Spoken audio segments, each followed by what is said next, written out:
Salam sejahtera Malaysia. Salam sejahtera tuan-tuan dan puan-puan.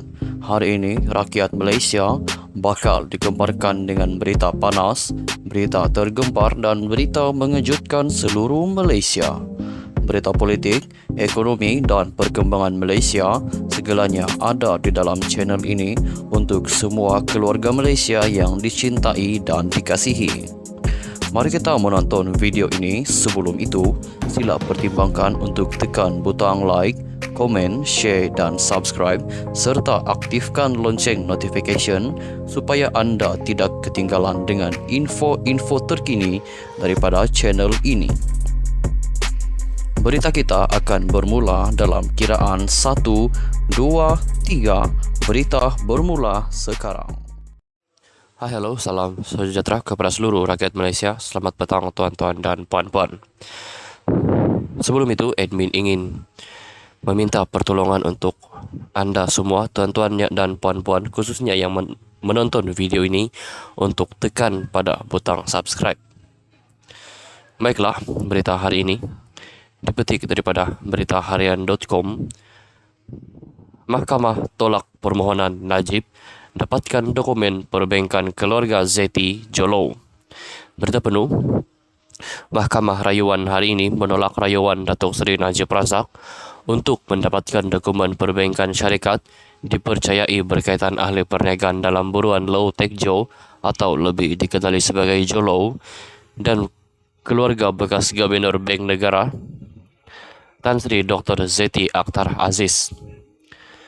Bekas Perdana Menteri itu memohon 19 dokumen untuk digunakan dalam perbicaraan penyelewengan dana RM2.3 bilion ringgit milik One Malaysia Development Berhad 1MDB dihadapinya. Panel 3 hakim diketuai Datuk Seri Kamaluddin Muhammad Said bersama Datuk Ahmad Nashfi Yassin dan Datuk Nordin Hassan menetapkan keputusan itu secara sebulat suara selepas mendapati Mahkamah Tinggi tidak terkhilaf dan membuat kesilapan ketika menolak permohonan berkenaan tahun lalu. Nordin berkata, permohonan itu tiada merit menyebabkan tiada keperluan untuk pihaknya mengubah keputusan yang dibuat Hakim Datuk Colin Lawrence Sequeira. Hakim terbabit mempunyai budi bicara untuk menolak keputusan mengikut Seksyen 51 dan 425 Kanun Tata Cara Jenayah CPC. Menjadi hakim dalam perbicaraan dan dikemukakan pertuduhan serta bukti daripada pihak pendakwaan terhadap Najib, Sequeira berada di kedudukan untuk membuat pilihan. Ia berdasarkan bukti lisan yang diperlukan dalam perbicaraan untuk membuat keputusan terhadap permohonan itu mengikut Seksyen 51 dan 51A CPC termasuk berkaitan dana diterima keluarga Zeti. Permohonan di Mahkamah Rayuan ditolak dan keputusan dibuat Mahkamah Tinggi kekal. Itu keputusan kami, katanya. Susulan itu, Kamaluddin berkata, secara ringkasnya, keputusan Mahkamah Rayuan membabitkan isu berbangkit mengikut undang-undang sedia ada. Sementara itu, Timbalan Pendakwa Raya Datuk Seri Gopal Sriram ketika ditemui media berkata keputusan Mahkamah Rayuan mengesahkan Mahkamah Tinggi tidak membuat kesilapan terhadap permohonan membabitkan kes Najib yang didakwa mengikut Akta Pengubahan Wang Haram dan Suruhanjaya Pencegahan Rasuah Malaysia SPRM. Dokumen yang diminta termasuk kenyataan siasatan membabitkan polis dan SPRM adalah rahsia. Saya juga bernasib baik mempunyai pasokan pendakwaan dalam kelas tersendiri untuk berdepan permohonan itu. Berkaitan perbicaraan kes Najib, seramai 43 saksi sudah dipanggil untuk memberi keterangan dan kita akan panggil 7 lagi. Tak silap saya saksi yang dipanggil termasuk bekas Ketua Setiausaha Perbendaharaan Tan Sri Dr. Muhammad Irwan Serigar, katanya. Pada 25 Oktober lalu, Peguam Bela Najib Tan Sri Muhammad Syafi'i Abdullah berhujah permohonan dokumen membabitkan syarikat yang dikawal oleh Jolo dan keluarga Zeti ada pada pihak pendakwaan dan pihak berkuasa Malaysia. Pihak berkuasa Singapura yang didakwa menyiasat skandal keuangan 1MDB di negara itu memberikan dokumen berkenaan kepada pihak berkuasa Malaysia termasuk Bank Negara Malaysia BNM. Bagaimanapun, Gopal dilaporkan berkata dokumen itu adalah pramatang dan tidak relevan dengan perbicaraan Najib, selain ia hanya boleh dimohon selepas perintah membela diri.